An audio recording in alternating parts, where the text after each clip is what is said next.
एक ऐसे सब्जेक्ट की, एक ऐसे विषय की जो हम सब से जुड़ा हुआ है।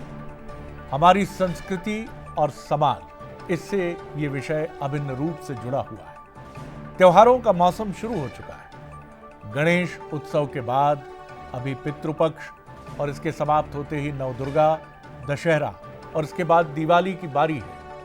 ये उत्सव का समय होता है, उत्साह का समय होता है, सामाजिक सौहार्द का संदेश देने का समय होता है। लेकिन पिछले कुछ सालों से उत्सव का ये समय, फेस्टिवल का ये टाइम तनाव का सब्जेक्ट बन जाता है। मध्य प्रदेश में जो त्योहार गंगा जमुनी तहजीब, मिली जुली संस्कृति की मिसाल बनते रहे, वो धार्मिक उन्माद की बलि चढ़ाने की कोशिश करते दिख रहे हैं।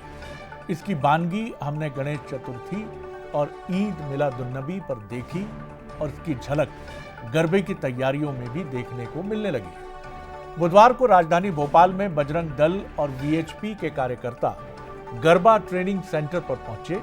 उनका आरोप था कि मुस्लिम ट्रेनर हिंदू लड़कियों को गरबा सिखा रहा है, जो कथित रूप से लव जिहाद को बढ़ावा देने जैसा है। हिंदू संगठन के कार्यकर्ताओं ने गैर हिंदुओं को गरबा में न शामिल करने की हिदायत दी और कार्रवाई करने की बात भी कही।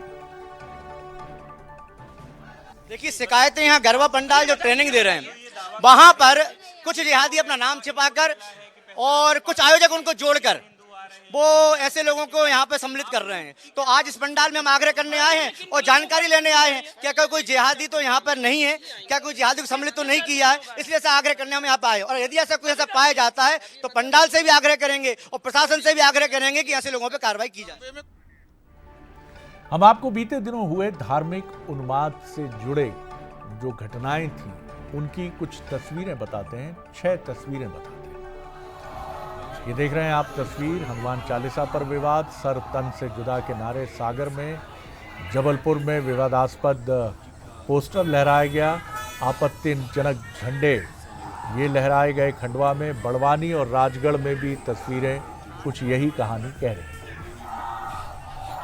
और इसे लेकर मुख्य विपक्षी दल जो मध्य प्रदेश में है, कांग्रेस का कहना है कि ये काम प्रशासन और सरकार का है कि ऐसे तत्वों पर नियंत्रण करे और उनके खिलाफ कार्रवाई करे। तो दूसरी तरफ बीजेपी ने कांग्रेस के इस स्टेटमेंट को लेकर पलटवार की। सरकार को चाहिए कि पुलिस थाने जो हैं बंद कर दिए जाएं और बजरंग दल के हवाले अगर सरकार चाहती है पुलिस प्रशासन को करना तो उन्हीं को दे दें। अगर वो पुलिस का काम करेंगे तो पुलिस किसका काम करेगी? एक निरंतर माहौल ख़राब करने का प्रयास करना अनुचित है, वो भी ऐसे शहर का जो अपनी गंगा जमुना तहजीब को के लिए जाना जाता है। अगर किसी को आपत्ति है तो वो सिर्फ आयोजक को आपत्ति हो सकती है। कौन गरबा करेगा कौन नहीं करेगा ये एक विषय शायद आयोजकों का होता है या पुलिस का होता है। बजरंग दल इसमें क्या है? सरकार को चाहिए इस पर जवाब दें। पिछले कई समय से देखा जा रहा है कि कुछ लोग अपनी आइडेंटिटी छुपाकर, तिलक लगाकर, कलावा बांधकर अपनी आइडेंटिटी छुपाने का काम कर रहे हैं। मुझे लगता है कि पूर्व में भी कई केसेस ऐसे सामने आए हैं, कई बार ऐसी बातें हुई हैं जिससे लॉ एंड ऑर्डर भी बिगड़ता है। और क्यों किसी धर्म के बीच में जाकर अपन आइडेंटिटी छुपाकर हम अपने नाम को बदल कर पहुँचें? निश्चित रूप से इन सब चीज़ों के लिए लव जिहाद का कानून बना हुआ है। अगर कोई भी इस तरह का काम करता है तो वह कानून के दायरे में आएगा।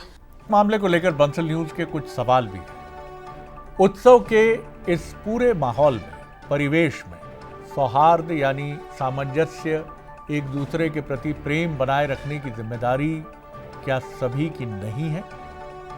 क्या साजिश के तहत त्योहारों में माहौल खराब करने की कोशिश जानबूझकर होती है? क्या शासन प्रशासन के साथ ये जिम्मेदारी आपकी, हमारी यानी समाज की नहीं है?